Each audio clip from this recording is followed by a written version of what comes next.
The Rock returns to WWE on last night's edition of SmackDown, announces he is going to be at the upcoming Elimination Chamber Premium Live event, and also tells undisputed WWE Champion Cody Rhodes that he wants his soul. The Rock also made the announcement of the location of next year's WrestleMania 42 event. Backstage update on when AEW pay-per-views from 2020 to 2024 will be available to stream on Max. More details on the frustrations within the WWE Women's Division over booking, and Carmella's WWE contract reportedly expires.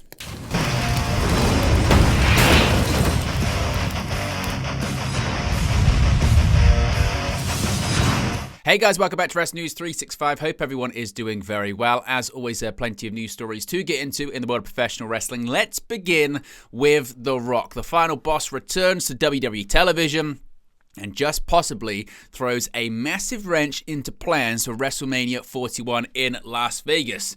Now, Dwayne "The Rock" Johnson told Cody Rhodes he wanted him to be my champion before outright declaring he wanted his soul during WWE SmackDown. The Rock had already been preceded in the show, with Nick Aldis indicating to Rhodes that the final boss wanted to talk to him, emerging to officially announce the location of next year's WrestleMania 42 event, which we'll talk about later on. With that done, he called out the WWE champion. He said that since their WrestleMania 40 feud last year, the two of them had become good friends, and so had their mothers. The Rock then said he wanted Rhodes to be his champion, to which Rhodes said he was already the champion of the people, but The Rock further promised to make all of Rhodes' dreams come true, and said he wants him to be his brother. He continued to address the events that led into last year's WrestleMania, recalling how he wanted to face Roman Reigns for the WWE title in the main event, but Rhodes had to put a stop to that and then also slapped him. But he said it was for that reason that Rhodes was special and why he should be his champion, and he has until Elimination Chamber on March 1st to make his decision. Rhodes asked Rock if he was asking for a shot at his title, but Rock clarified that he wasn't interested in the bout, rather he wanted Rhodes' soul. Now, during the promo, Johnson also remarked on his status sitting on TKO's board of directors, reminding the audience that TKO was WWE's parent company. He also anecdotally joked that Ari Emanuel had said Rock practically owned WWE. Now, if you're wondering if this is going to lead to a match at WrestleMania 41 in Las Vegas, well, according to the final boss himself, that doesn't necessarily need to happen. The Rock has addressed his story with WWE Champion Cody Rhodes following their confrontation during SmackDown. At WrestleMania last year, The Rock returned to the ring for the first time in over a decade to team with Roman Reigns against Rhodes and Seth Rollins. He pinned Cody Rhodes that night and returned on the following WWE Raw to say their story was just getting started. He and Rhodes shared the ring once again during SmackDown, leaving questions over the status of their arc as he asked him to be his champion before saying he wanted Rhodes' soul.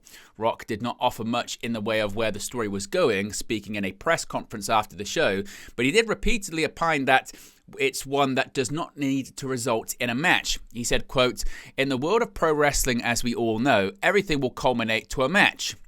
Whatever happens, it will end up in the ring. What I really love about this rare airspace that we've gotten to with the character of the final boss, it's like this white whale unicorn," he explained, in that with the final boss and Cody Rhodes, it's not about the WWE title. It's not about having a match. It never has to culminate to a match. That's a really special place to be, I think. Creatively and character-wise, you just think of how much fun you could have, end quote. He went on to reiterate his positive feeling over the idea they could explore creative avenues without it ending up in the ring, and seeming to pour cold water on the idea of him wrestling in the near future.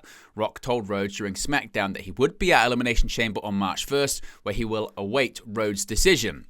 Now, as for how all of this came together, well, according to new reports, it came together very late and at the last minute. The Rock was back on SmackDown last night, and according to Sean Ross Sapp of Fightful Select, it came together this week. Fightful Select was told by sources close to the situation that creative was told just a few days ahead of SmackDown, with it being a shock to many in the company.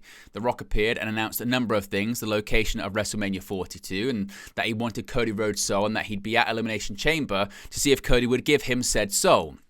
As far as future plans, Fightful say they're still working to learn how it affects things. Cody versus John Cena had been planned since late last year. Roman Reigns versus CM Punk and later Reigns versus Punk and Rollins had been planned at various points. Back in October, WWE Creative was preparing stories as if The Rock would not be available for WrestleMania. That continued all the way up until this past week. At one point, a top talent had joked that WrestleMania was at the mercy of Dwayne, and looks like that this might actually be the case here. Now, as of the evening ahead of SmackDown, Cody Rhodes was already pulled from the main event of the show, which was reflected internally. Those that Fightful have spoken to internally said that this all came together very late, and even they haven't been told of the next direction. Christian Scoville was listed as a writer on the segment who does work on most Cody Rhodes segments. Michael Hayes was listed as the producer. Despite the listed writer, The Rock does not have to follow strict scripts, in case you were wondering if the F words were scripted last night. So, of course, we get any more details on the direction that this is going, we'll let you know in a future video. But where do you think this is going? Do you think we're going to get Cody Rhodes versus The Rock at WrestleMania? Or is it going to be another direction with The Rock not wrestling but actually being involved at the biggest PLE of the year? Now, The Rock was a busy man last night as well because he officially announced the location of WrestleMania 42 on SmackDown. Dwayne The Rock Johnson made an appearance on SmackDown on Friday and made a huge announcement for New Orleans live from the city's Smoothie King Center. The Rock appeared in the middle of the show to announce that WrestleMania 42 in 2026 will be held in New Orleans' Mercedes-Benz Superdome. The Rock came out and his entrance music was mixed with some New Orleans flair on the Tron.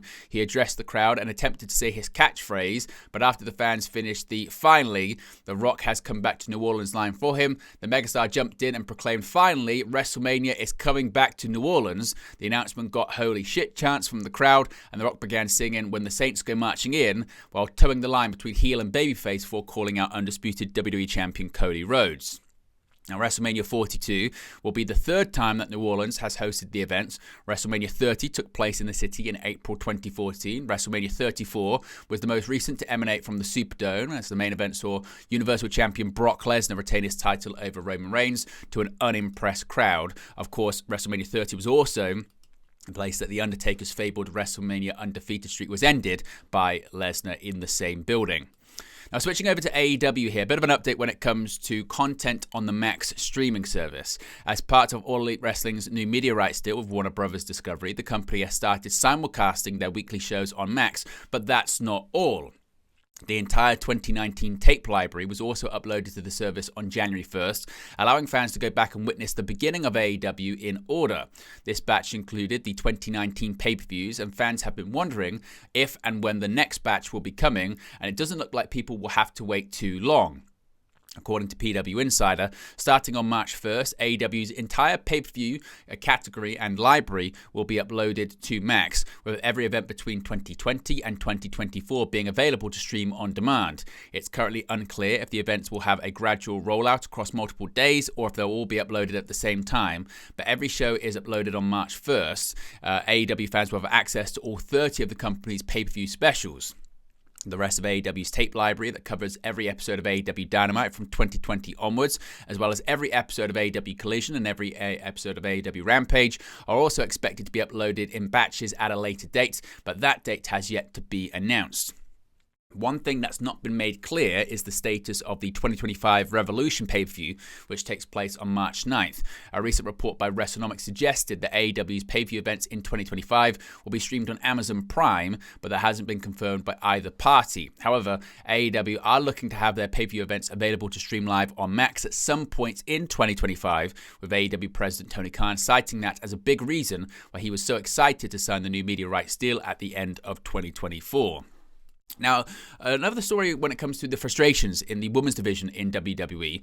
New reports of backstage frustration in the women's division of WWE have emerged, with some stars on the roster noting a lack of focus, screen time, and more for the division.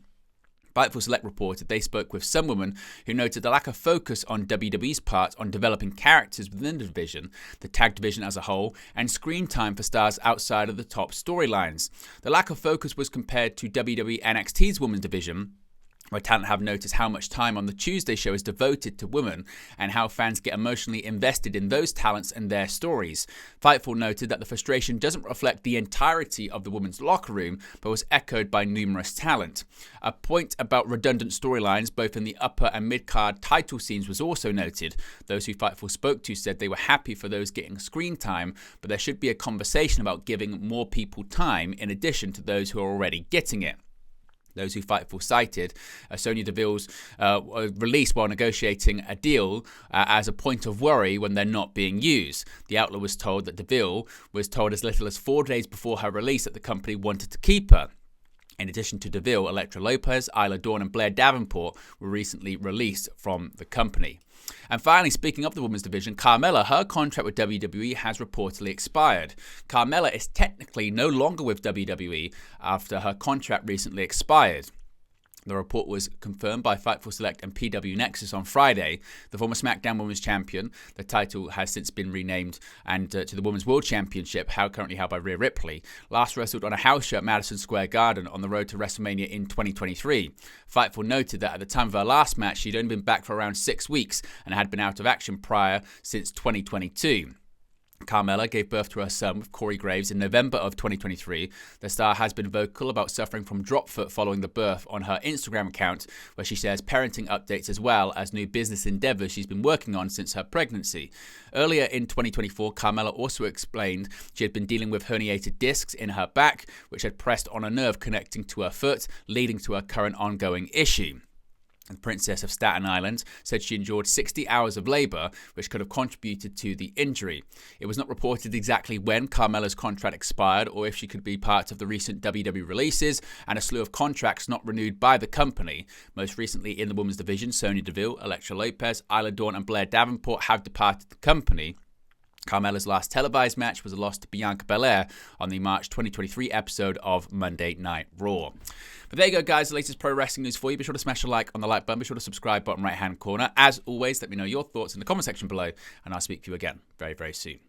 Hey guys, thank you for watching, listening, streaming, or however you come across this video today. Be sure to click on the video on the right there to watch our next video, or click the bottom there to subscribe, or the bottom right-hand corner. Thank you very much, and I'll speak to you again very soon.